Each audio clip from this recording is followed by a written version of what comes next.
सेवा नमस्ते। पहिला एक जमानामा यो खोकुको सुन्तला एसियाकै टप मिठो अनि टेस्टमा चाहिँ आएको थियो भने अहिले चाहिँ अब यो खोकुले सुन्तला चाहिँ एकदमै अब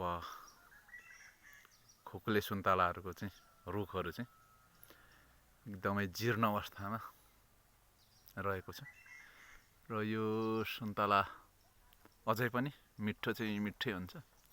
अस्ति साथीभाइहरू आउनुभएको थियो, साइज चाहिँ सानो सानो रहेछ तर सुन्तलाको स्वाद चाहिँ अति मिठो रहेछ भनेर भन्नुभएको थियो। मैले पहिला रोप्दाखेरि चाहिँ 2-2 केजी चिनी यसको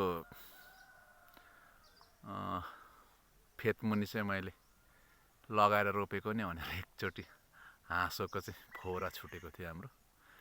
ल यस्तै चाहिँ हाम्रो खोकुको सुन्तला पहिला चाहिँ एसियाकै टपमा थियो, अहिले चाहिँ यस्तै छ।